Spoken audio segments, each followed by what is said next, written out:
Bienvenue sur l'émission La plus belle ferme de France. Cette année pour le Co-Farming Tour, nous allons vous proposer d'aller à la rencontre des plus belles fermes de France. Vous allez pouvoir découvrir ces fermes choisies parmi les candidats. Nous allons nous concentrer sur 4 régions, Occitanie, Hauts-de-France, Grand Est et Bretagne. Et c'est vous qui élirez pour chaque région un vainqueur. En fin d'année, avec un jury de communicants, vous allez pouvoir choisir qui sera la plus belle ferme de France. Alors si ce n'est pas encore fait, inscrivez-vous pour participer ou voter. Et sans plus attendre, découvrons cette nouvelle ferme.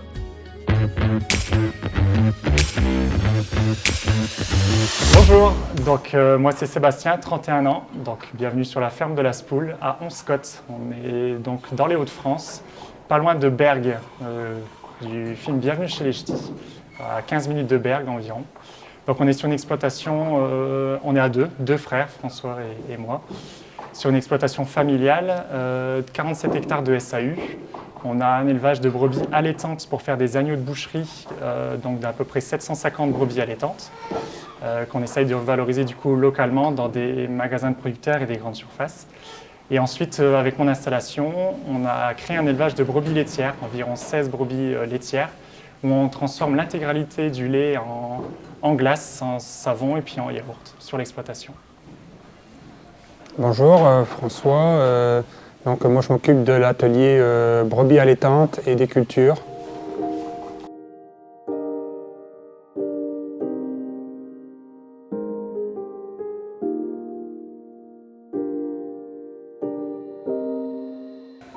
François, alors c'est toi qui es responsable ici de l'atelier allaitant, c'est ça? Oui, c'est ça, oui. Alors, quand est-ce que tu t'es installé, toi? Donc moi, je me suis installé en début 2018. D'accord, à la suite des parents? Donc je me suis installé dans un premier temps avec mon papa. Ouais. On a fait 5 années ensemble et puis après c'est mon frère qui a pris le relais de mon père. D'accord. Alors, quelles sont les spécificités un peu de cet élevage allaitant en brebis? Alors ici sur l'exploitation, la spécificité c'est que comme on a peu de surface, donc on n'a pas de surface pâturable, les brebis elles sont élevées toute l'année à l'intérieur. D'accord. Voilà. Et après, en fait, la spécificité aussi, c'est qu'on fait des agnelages toute l'année. Donc, on fait 4 agnelages par an. Bien sûr, c'est jamais les mêmes brebis, puisque une brebis fait en moyenne 4 agnelages en 3 ans. D'accord. Donc, un peu plus qu'un par an. La durée de gestation pour une brebis, c'est 5 mois. Donc, on a des agnelages toute l'année pour pouvoir faire des agneaux de la même taille toute l'année pour pouvoir les valoriser en filière, en circuit court. La destination, c'est la vente, bien entendu, en boucherie pour des agneaux. Et quelque part, vu que la demande, elle est pas saisonnière, elle est en continu, il faut que vous vous adaptiez. Vous avez choisi aussi de faire une alimentation, bien sûr, avec beaucoup de fourrage, aussi sur paille. Comment vous vous fournissez au niveau de l'alimentation? Alors, on utilise beaucoup les couverts végétaux. Qu'on implante après la moisson. D'accord. Donc on travaille avec plusieurs espèces, le régras, le trèfle, et puis aussi maintenant on travaille aussi avec le seigle. Donc on utilise ça. Ensuite on utilise aussi le maïs en silage. Donc là c'est très énergétique et c'est très productif. Et puis après au niveau de la paille, on récupère la paille de nos propres céréales et on a aussi des accords avec d'autres agriculteurs où on peut échanger la paille contre du fumier. D'accord. Alors vous avez quelle race ici? Tu peux m'expliquer un petit peu les différentes… Donc la race, les brebis sont de race romane. Donc c'est une brebis qui est laitière, elle est maternelle, donc elle est attentive à ses agneaux. Et puis l'avantage aussi c'est qu'elle ne tient pas compte de la saison pour la saison de reproduction. D'accord. Naturellement, elle peut se reproduire toute l'année. Naturellement, elle ne tient pas compte de la luminosité comme les autres races. Où normalement c'est un agnelage au mois de février-mars. Ici, on peut faire des agnelages toute l'année. Donc ça, c'est les caractéristiques de la race romane et c'est pour ça qu'on l'a choisi. Et ensuite, sur les brebis romanes, on croise avec des béliers charolais et Île-de-France. Donc là, ça ramène plus de conformation pour avoir des agneaux plus lourds et plus en viande. Et c'est comme ça qu'on travaille ici. D'accord. Par rapport à l'adaptation de la ferme, par rapport au peu de surface, quelque part, les mettre à l'extérieur, c'est pas possible. Donc vous avez choisi de faire un système un peu différent. Et pour avoir de la pérennité, parce qu'à 2 sur 47 hectares, c'est pas énorme en surface. C'est ça. Vous avez adapté le système aussi à vos contraintes, tout en gardant, j'allais dire, un confort de travail qui est assez exceptionnel. Enfin, quand on voit la luminosité du bâtiment Et en plus, il n'y a pas d'odeur, l'aération est Non. extra. Non. Franchement, c'est vrai que… Alors c'est ça aussi l'idée, on pense ils restent à l'intérieur, en fait ils sont mieux à l'intérieur qu'à l'extérieur parce que ça tamponne vraiment le climat. Quand il y a un rayon de soleil, que ça chauffe ici, ça chauffe beaucoup moins. On peut ouvrir toutes les ventilations, ça chauffe beaucoup moins, ils sont beaucoup mieux ici à l'intérieur. Et quand il fait froid, ils sont mieux aussi à l'intérieur. Ouais. Alors il ne faut pas voir des animaux enfermés, il faut voir ça comme un grand abri en fait. Hein. Vous voyez, il y a des ouvertures tout partout pour l'aération. Donc c'est comme ça qu'on travaille. Et le fait aussi de les garder à l'intérieur, ils sont beaucoup moins sensibles aux parasites, internes ou externes.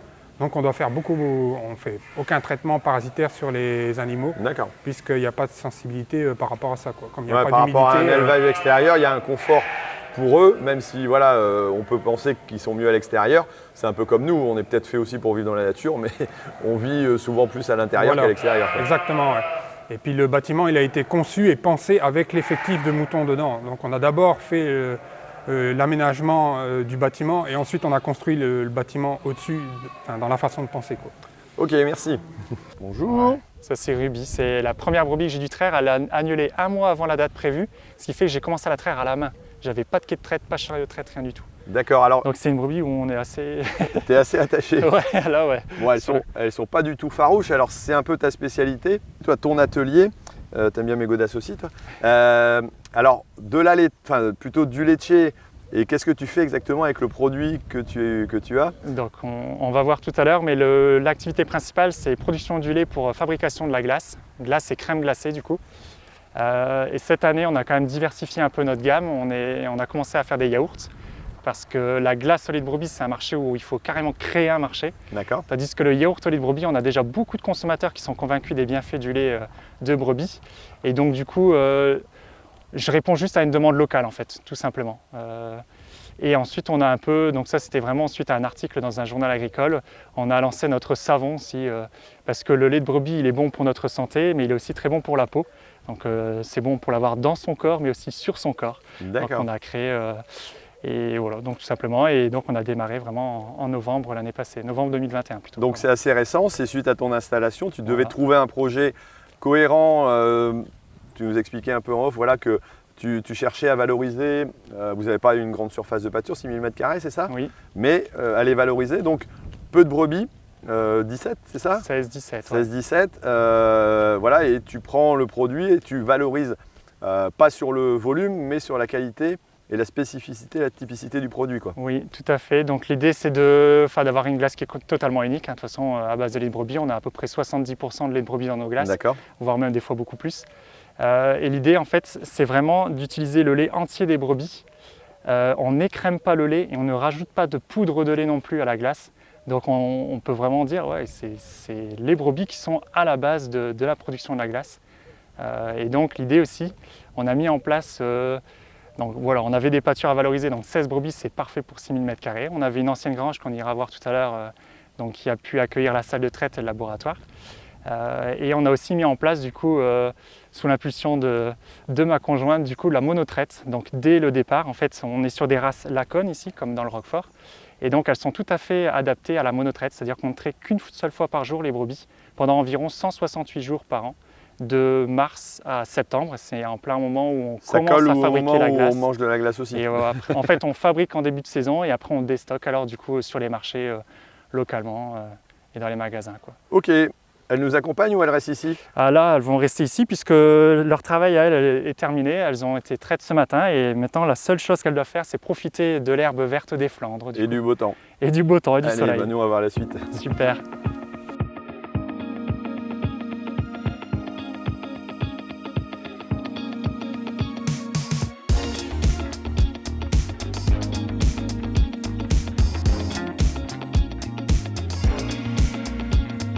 Alors ici, on est dans une grange qui a quelques années. C'est ton grand-père, arrière-grand-père? Arrière-grand-père qui l'a fabriqué. Qui l'a fabriqué, d'accord. Et toi, tu as fabriqué aussi, parce que vous travaillez avec du bois, simplement la salle de traite, quoi. Voilà, en fait, on a tout simplement réutilisé l'existant, donc l'ancienne grange qui existait sur place. On a coulé une dalle de béton et puis après, avec tous des matériaux de récupération, on a construit notre quai de traite qui permet de traire 8 brebis à la fois. Enfin, je peux en placer 8 et j'en traite du coup 4 à chaque fois. D'accord. j'en trie une. Hop, et Donc je tu as décale. 2 passages quoi. Voilà, 16 brebis, 8 et 8, 16, c'est impeccable. Et là, elles se bousculent pas, ça va Alors là, elles le ont- premier groupe est très discipliné, ça Oui. c'est à luxe. Le deuxième, c'est les mauvais élèves. D'accord.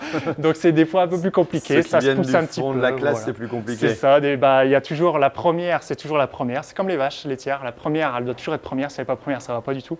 Et la dernière, malheureusement, elle ne veut jamais aller à la traite. Et c'est toujours pareil aussi. D'accord. Et Voilà. si tu la remplaces, ça sera la même chose avec l'autre. Voilà, c'est Il y en ça. aura toujours, il y en aura toujours Il y a une. toujours une qui ne monte pas. D'accord. Et ici, tu as justement la bergerie derrière, voilà, l'ancienne qui a été remplacée par la grande. Toi, ça te permet de valoriser ce bâtiment-là. Tu es juste ici à côté dans la grange. Et il y a aussi un passage sur la partie atelier où là, on change d'époque, quoi, quelque part. Voilà, en fait, on a en même pas 10 mètres d'espace, on a les brebis là où elles dorment, on a la salle de traite, la laiterie et directement l'atelier de Tu transformation. fais pas tes 10 000 pas par jour alors. Non, je ne fais pas 10 000 pas par jour. Et l'avantage, c'est enfin, je trouve ça hyper impressionnant, c'est que du coup, en moins de 24 heures, en fait, on est capable d'avoir une brebis, sortir le lait et sortir un produit totalement fini, D'accord. carrément en porte d'expédition. Et ça, on est vraiment sur un produit ultra frais, quoi. Tu me fais découvrir la suite? On y va.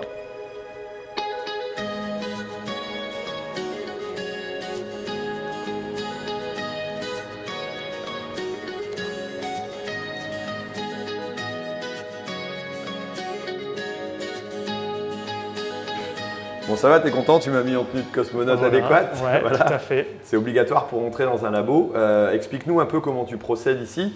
Ça vient du temps calé, le très grand temps calé. Voilà. Voilà. Là, tu as récolté combien ce matin? Donc, on a récolté 25 kilos de lait à peu près. D'accord. Et tu vas sortir combien de kilos de glace avec ça à peu près? À peu près 55 litres de glace en litres. D'accord. Ouais. Parce que la glace, c'est du lait, du sucre, et puis Et puis après, du stabilisant pour pouvoir la conserver à peu près Ok. 18 mois dans de bonnes conditions. et- Et après, c'est Les entre aromates. guillemets l'arôme. Ouais. Mais nous, on est vraiment sur de l'arôme brut. Hmm. Donc, par exemple, la gousse de vanille, on est sur de la gousse entière. La pâte de pistache, on est sur de la pâte de pistache pure pâte 100%. T'as pas dit d'où elle venait la gousse de vanille? De Tahiti.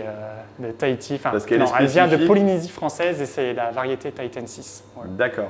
Ensuite, tu me dis pistache. Pâte de pistache, spéculoos. spéculoos, on a du chocolat, on a la fraise. Bon, arrête là, j'ai déjà faim. On pourra voir ça tout à l'heure. Et tu as aussi près de la remarque. une version nature qui fonctionne très bien. Oui, fleur de lait. Donc là, c'est que du lait de brebis avec le sucre, le stabilisant. Et c'est, à mon grand étonnement, la deuxième meilleure vente en volume. C'est la glace qu'on ira goûter tout à l'heure. C'est la toute première glace que je fais goûter parce que c'est vraiment la grande surprise, quoi. D'accord. Explique-nous un peu rapidement comment on procède, c'est quoi les différentes étapes ici? Alors la première étape se situe derrière toi, donc du coup D'accord. pour faire rentrer le lait donc, qui a été trait au matin même par la petite trappe, D'accord. directement du temps calé. Ensuite, on pèse les ingrédients sur notre bascule ici, différents ingrédients. Ensuite, on met tout dans le pasteurisateur. Donc, le pasteurisateur a pour objectif de mélanger tous les ingrédients et de pasteuriser ce qu'on appelle du coup le mix à glace, au moins à 85-90 degrés pour tuer les bactéries. Et ensuite, il va nous faire une phase de maturation à 4 degrés pendant une nuit complète. Voilà. D'accord. C'est là où tu mets par exemple la gousse de vanille. Non. Oui, enfin on la met pendant le process de fabrication et oui, la gousse entière de vanille, elle est à infuser à 4 degrés pendant une nuit complète, D'accord. exact. Donc ce qui fait que souvent je prépare plutôt vers 17 h au soir le pasto, il mature du coup toute la nuit. Le lendemain matin, on enlève le mix à glace et on le met dans ce qu'on appelle la turbine D'accord. qui a pour objectif de refroidir le mix à glace à moins 15, moins 18 degrés. Et aussi par un mouvement de rotation de foisonner la glace, de créer un peu d'air dedans pour qu'on puisse facilement la manger. Donc voilà. Et alors c'est là qu'a le fameux test organoleptique obligatoire. On est obligé de goûter la glace parce qu'en fait c'est parfait, elle sort à peu près à moins 15 degrés. Ça c'est la température de dégustation de la glace. On la conserve à moins 18, moins 20 degrés, mais on doit la manger à moins 13 pour qu'elle soit vraiment très onctueuse. D'accord. T'es un spécialiste de la glace, t'adorais la glace avant ou c'est plus pour les brebis? Pas forcément un grand fan de glace. L'idée c'était vraiment de faire un projet complètement, enfin pas un peu fou, mais atypique. Et intégré. Et intégré, ouais, et de pouvoir du coup conserver un produit du coup sur une longue durée. Si d'un coup on a un pépin, il peut facilement se conserver. Voilà. Et puis de faire un produit un petit peu novateur, quoi. C'est voilà, de faire parler de nos Alors comme pour tout agriculteur qui développe un projet, ok, tu as le projet, tu as dans l'exploitation, mais après il faut vendre son produit. Pour ça, tu fais ça aussi toi-même? Oui, alors ouais, je fais tout, pour le coup là je fais tout moi-même. Ouais. Donc on livre des magasins de producteurs dans lesquels on fait au moins une animation par an de dégustation, mais on fait aussi des GMS et on vend aussi en direct, ce qui n'était pas... Ça c'est un gros changement de mentalité. Mon projet était prévu de ne pas vendre du tout en direct puisque j'ai déjà beaucoup de travail à m'occuper des brebis et à tout transformer, créer la marque, livrer les points de vente. Mais je me suis encore ajouté en plus la vente directe qui marche du coup très très bien parce que les gens ils veulent voir le produit. Parce que vous avez un gîte aussi Ouais. ici juste à côté, donc c'est cohérent. La transparence aussi au niveau des fenêtres, c'était un choix, Voilà. tu nous l'as expliqué. Et tu fais faire des visites de temps en temps pour faire découvrir Ouais. j'allais dire, de la fabrication et l'ensemble des saison, activités. ouais. Quoi. À partir du mois de mai jusqu'à septembre environ, une fois par mois, on fait une porte ouverte à la ferme. C'est du coup un samedi à la ferme qu'on a appelé ça cette année, où on fait la route du lait à la glace. Et donc du coup on va en pâture avec les personnes voir les brebis, la bergerie, salle de traite et atelier de transformation. On finit par une dégustation et une vente. Bon, pour organiser ça, je te parlerai de l'application dans les bottes après. Les auditeurs connaissent peut-être ou peut-être pas, mais en tout cas ils iront voir. Je vais mettre les liens aussi en dessous. Je te dirai ce que c'est. Voilà. Ok, ça marche. Bon, c'est bien, mais moi je trouve qu'il y a un truc incomplet dans ce qu'on a présenté. Quoi. La dégustation. Bah bien sûr. Et ben c'est parti, Allez. on y va. Alors quand on dit que tu fais à peu près tout, tu as équipé aussi cette petite remorque pour pouvoir aller faire de la vente, c'est ça? Oui, tout à fait. Donc ça fait partie des évolutions du projet qui n'étaient pas prévues à la base. Donc on a un souhait vraiment de diffuser notre produit localement et en essayant de se simplifier la vie, parce que comme vous l'avez vu, du coup, je fais tout de A à Z. Hein. Donc l'idée, c'est qu'on a fait notre petite remorque de marché où on a du coup notre congélateur pour vendre nos glaces, une petite vitrine 4 degrés pour vendre nos yaourts, ça c'est la nouveauté de cette année. Et puis on a aussi sorti en partenariat avec une savonnerie à Templeuve-en-Pévèle notre savon Bellici Beauté Naturelle. Bellici. Voilà. Donc Bellici, c'est votre marque. Voilà, Bellici c'est une marque que j'ai déposée en février 2022, donc à la création un peu de tout le projet. Donc on a déposé le logo et la marque parce qu'on a des ambitions. Voilà. D'accord. Bon, moment essentiel, tu me fais goûter quoi? Alors je vais te faire goûter Thierry ma fabuleuse glace fleur de lait, qui est du coup la deuxième de mes ventes. Et en fait, c'est juste une glace tout simplement nature. Donc c'est que du lait de brebis. Hop. Alors là, je fais pas de commentaires, mais il y en a 10 derrière qui sont en train d'attendre avec impatience de pouvoir goûter. Voilà. Je fais des jaloux. Hein. Donc tu verras, c'est très très onctueux. Alors je sais pas comment le prendre, mais ça va. Bah en fait, faut te mettre en bouche tout de suite parce que Tout ça mettre. va tomber tout d'un coup. C'est froid. Ah ouais, c'est froid, ouais. C'est souvent la première réaction. C'est froid et après c'est bon. Il faut bien savoir, ouais, ça se mange à moins 13 degrés et là, elle est à moins 18, moins 20. Hein. Donc du coup, c'est sûr que c'est un peu C'est pour ça que la dent sensible est... Ouais, Mais c'est vrai que c'est hyper onctueux. c'est hyper onctueux. Et je vais te faire goûter la vanille. On connaît de nature, c'est génial. Parce que tu vas voir que du coup, quand il y a un parfum, en fait, le lait de brebis, il est complètement masqué. On ne le sent plus du tout. D'accord. Je te l'aurais pas dit que c'était au lait de brebis, tu n'aurais jamais su le deviner. Mis à part que ça a une onctuosité qui est quand même hyper particulière, qui est très spécifique au lait de brebis. C'est marqué en... Le goût est génial. Franchement, Ouais, c'est top, onctueux, c'est génial. Donc aussi, je voulais te présenter l'association Trésor de Flandre, pour D'accord, laquelle ouais. nous sommes adhérents depuis quelques mois. D'accord. Voilà, et c'est une association qui réunit essentiellement des artisans et des agriculteurs des Flandres et qui produisent l'intégralité des produits de leurs mains. Donc on a des éleveurs de vaches, des éleveurs de chèvres, on a maintenant un éleveur de brebis, du coup laitières, des producteurs de légumes, des artisans, des tourneurs sur bois. Et vous avez un point commun, c'est que tous les noms des villages sont imprononçables. Voilà. À part La Panne, Uxem, Bourkerk, Lauberg, Eskelbeck, Pitgam, Wilder, bon j'abandonne, tant pis. Et alors Ok. l'idée c'est que l'association en fait elle se réunit essentiellement surtout une fois par an pour faire un marché de producteurs, le marché de Trésor de Flandre. Donc à chaque fois on se déplace d'une ferme à l'autre pour présenter du coup les typicités de chaque ferme. Et voilà, donc c'est une bande de joyeux copains qui se réunissent pour faire connaître les produits locaux des Flandres. Donc voilà, pourquoi voter pour la ferme de la Spoule pour mon exploitation? Donc tout simplement parce que le sujet c'est transition, transmission et diversification. Et je pense qu'on est, on est clairement en plein dans le sujet.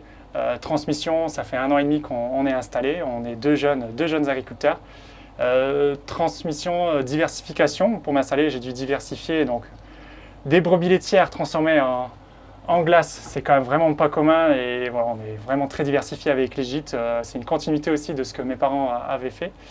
Donc voilà. Et je pense que c'est aussi un peu le reflet de montrer que l'agrandissement, ouais, c'est bien, mais on peut aussi faire vivre des petites exploitations de 47 hectares seulement. Et puis voilà, avoir un peu d'audace aussi à ne pas avoir peur de créer sa marque et puis de penser à l'avenir sur une petite exploitation. Donc du coup, je vous invite à voter pour nous, pour la ferme de la Spoule à Anscott.